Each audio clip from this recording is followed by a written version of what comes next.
Today, guys and girls, we're going to be talking about my Captain America review for Civil War. Again, spoilers, some minor, some major, so definitely go ahead and look away from this video, and don't get spoiled. Otherwise, you have no one else to blame if you continue to watch. So go ahead and enjoy. While I go ahead and give my thoughts on the movie. So I saw this movie on Thursday night, which was 3 days ago.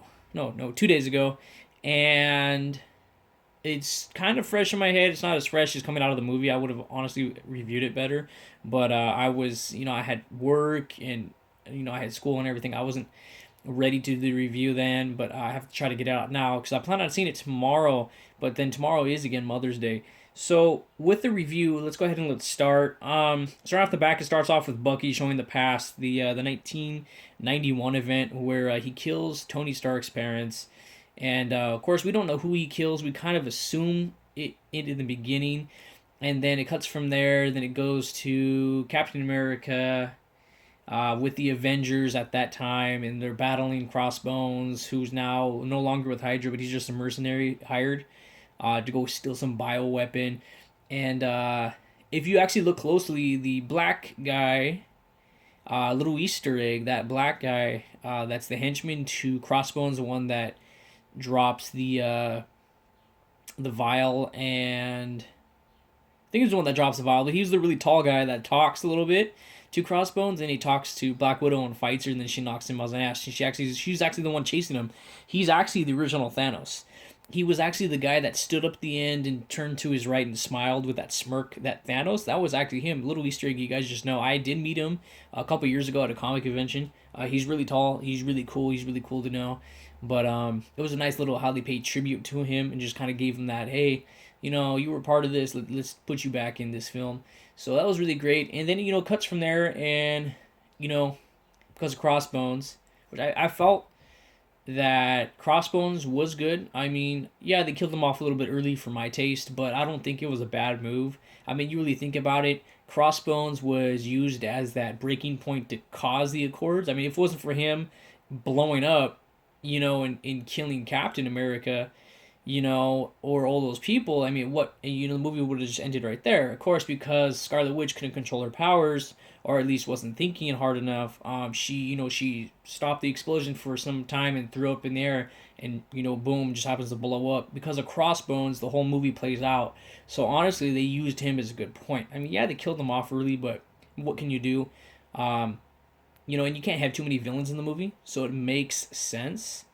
But at the same time, I wish they would have saved him for a later date, but there's nothing we can do, so there's no crying over spilled milk. And it goes from there. They start the Sokovia Accords, and both sides throughout the whole movie tend to make a lot of sense. And then a lot of them, you want to side with Captain America because you know that he's trying to fight for a good cause, that he was framed and everything. And then there's a lot of people who I've been seeing a lot of reviews where the plot is just like Batman vs Superman, where it's just all over the place. Honestly, that's not the case with this, in my opinion. I believe it's very well written. It's very straightforward. It just goes through. It doesn't jump back and forth like it did in Batman vs Superman. But we're not comparing movies here, so there's no point in bringing that up, anyways. The way the Sokovia Accords work is it was actually played out very well. The Sokovia Accords had to do everything with the movie from the fight and stuff. It just wasn't little disputes here and there. It was more of the Sokovia Accord were set into place, and then the explosion goes off, killing T'Challa, Black Panther's dad, and everyone says, "Oh, it's Bucky, it's Bucky, it's a Winter Soldier," and so Captain's, like, no, that's not it, and so he goes and intervenes in something that is an international threat, and because of that, he becomes a fugitive and everything. And then Baron Zemo, they underplayed him, but I felt by underplaying him, they did better than anything else. Because at the end of the movie, he says something, "Are you sure?" Or he says something along the lines, "Are you sure I didn't do what I was supposed to do?" And I'm assuming they're not done with him. I would hope they're not done with him. I would like to see more of him. I felt he played the character beautifully. But it was a nice touch to how they didn't really make him the big bad guy, except for at the very end you find out, but he has a big part throughout the whole movie. Even though it's very subtle, he's the one that causes a chain of reaction, and I'll get back to that more in a bit. Introducing all the characters, I felt had a lot of great screen time. Scarlet Witch, was nice to see her and her powers. It was nice to see that bond between her and the Vision.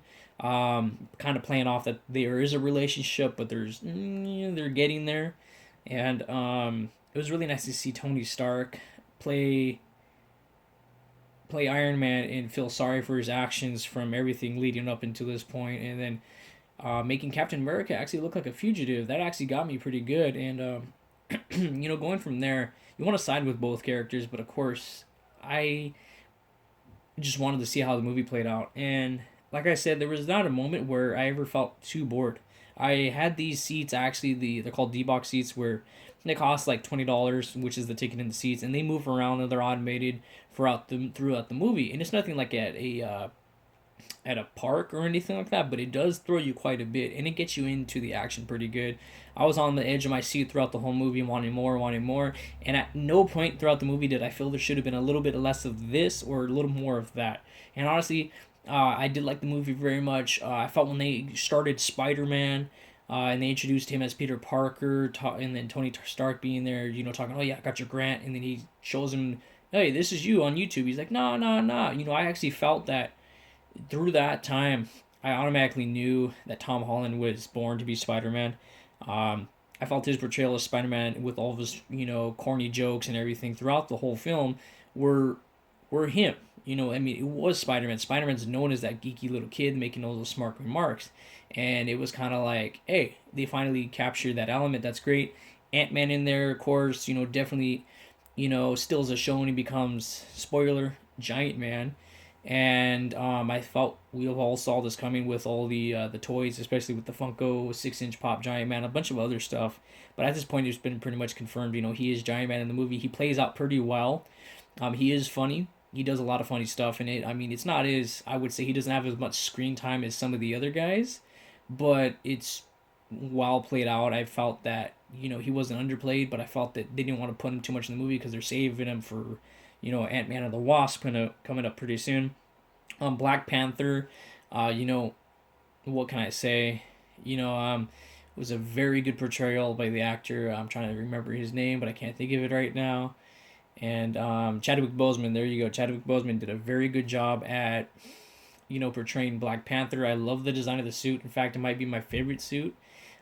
Besides that of Spider Man's, I really like Spider Man's. It seemed more a little CG to me, but I feel like the reason why it was CG was because maybe they were about a good portion of the way through making the movie before they even got to share Spider Man, and so they had to kind of go in last couple minutes and re-edit it and touch things up, which makes sense. But now that Spider Man's here, hopefully we'll see more from him in the future, especially with Spider Man Homecoming up. I really liked at the end how they said Spider Man will return.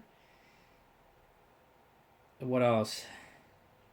The fight scenes were amazing. The airport was great. I never felt that it was underplayed. I never felt it was overplayed. I felt that there was enough action, and the way they played it out to how it escalated to the climax of it and how they dropped to the ending of the fight and how they got out of it. I felt they well played it out, and then by shooting, of course, Rhodes down and making it look like he died and that Vision was, felt all bad about it was really cool. And another fun fact, I saw something on the internet or the web surfacing around that the Vision may not be able to wield Thor's hammer anymore, Mjolnir, because she's not worthy anymore because he now is more of a human soul and he's shot down, um, War Machine.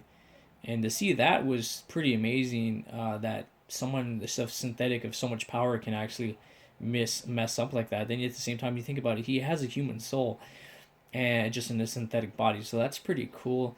Going from there, Iron Man fight with Bucky and Captain America in the very end of the movie is just, it's amazing. It gets you the feeling, Iron Man finding out that Bucky killed his parents because he was brainwashed to do it. Captain trying to defend him and stop him, and then just going at it, dude, and just to see that raw power from Captain America just going out on Iron Man, tearing through pretty much, a good chunk of his armor, and then at the very end he raised up to his shield and plunged it down, and I didn't think he was gonna die. I honestly thought that when Iron Man told Tony to stand down after the Winter Soldier had his arm blown off, his cybernetic arm. I really thought Captain America was gonna die, uh, but they didn't kill him. Now it's not a bad thing they didn't kill him, but at the same time, I was hoping for someone to die at the end of the movie, make it some big death, either Bucky or Captain America. That would have been great. But going from there, the movie ends, pulls out. Captain America breaks out all the guys from prison. Oh, I also forgot Hawkeye's in there, but Hawkeye comes out of retirement. Hawkeye's pretty good for the short time he was lived in. I felt they could have done it without him, but I felt they needed to even the odds. So by bringing Hawkeye in, he was an Avenger coming out, so it would make sense to me. Though I just with him, I didn't feel like he was in the movie much at all. But going from there, I thought the movie was great. I don't know about you guys, but this is probably one of the best movies Marvel's ever put out. It's definitely a lot better movie than I would say BVS in my opinion, but I'm not trying to start a war. I don't know why I keep mentioning it. Probably just because I was so let down by the movie itself that watching this, just kind of made me relieve. You just relieved me of my thoughts. I can't wait for Doctor Strange to come out. I'm definitely looking forward to that. Also looking forward to Suicide Squad. Um, but I want to see how well this plays out into the future now, if there's going to be a Secret Avengers or anything else. But let me know what you guys thought about the movie in the comments below. Like I said, this is an honest opinion about the movie.